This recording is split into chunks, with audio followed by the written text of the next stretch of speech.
আলহামদুলিল্লাহ ওয়াকাফা ওয়াসালামুন আলা ইবাদিহিল্লাযিনা ইসতাফা আম্মা বাদ।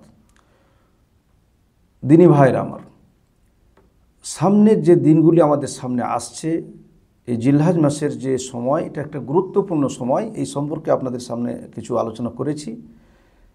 এই ভিডিওতে আমি আপনাদের সামনে বিশেষ একটি দিনের কথা আলোচনা করতে চাই। সেটি অত্যন্ত গুরুত্বপূর্ণ দিন, জিলহজ মাসের 9 তারিখ, আরাফার দিন।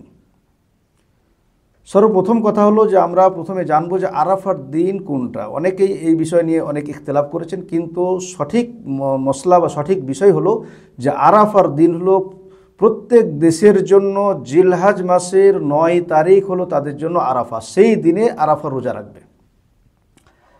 এই আরাফার রোজার এত বিশেষ গুরুত্ব রয়েছে যে আরাফার দিনে 9 তারিখে হাজিগণ আরাফার ময়দানে অবস্থান করেন।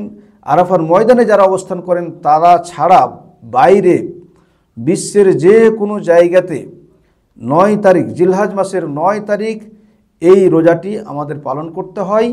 আর এই রোজার ফজিলত সম্পর্কে নবী করিম সাল্লাল্লাহু আলাইহি সাল্লাম বলছেন যে বিগত এবং আগত 1 বছর অর্থাৎ 2 বছরের গুনাহ আল্লাহ রাব্বুল আলামিন ক্ষমা করে দেবেন। সুবহানাল্লাহ। এই 2 বছরের সাগিরা গুনাহ, কাবিরা গুনাহ ক্ষমা হয় না, এই যেহেতু কাবিরা গুনাহের জন্য তওবা করতে হয়। আল্লাহ রসুল সাল্লাল্লাহু আলাইহি সাল্লাম বলেন আরাফা রোজা সম্পর্কে, সিয়াম ইয়াউমি আরাফা আহতাসিবু আলাল্লাহি আন ইউকাফফিরা আস-সানাতা আল্লাতী ক্বাবলাহু ওয়া আস-সানাতা আল্লাতী বা'দাহু, রাওয়াহু মুসলিম ওয়া তিরমিজি। নবী করিম সাল্লাল্লাহু আলাইহি সাল্লাম বলেন যে আরাফার দিনের একটি রোজা আমি আল্লাহর নিকট আশা রাখি যে 1 বছর পূর্বের ও 1 বছর পরের গুনাহ ক্ষমা করে দেওয়া হবে, আল্লাহ রাব্বুল আলামিন ক্ষমা করে দেবেন। মুসলিম শরীফের হাদিস, 1162 নম্বর হাদিস মুসলিম শরীফে, আপনি দেখে নেবেন। এই ফজিলত বলা হয়েছে। আর সেই আরাফার দিন অর্থাৎ 9 তারিখ ইনশাআল্লাহ আমাদের সামনে আসছে। আমরা সকলেই মিলে এই রোজাটি অবশ্যই পালন করার চেষ্টা করব। আর বললাম পালন করবেন কোন দিন?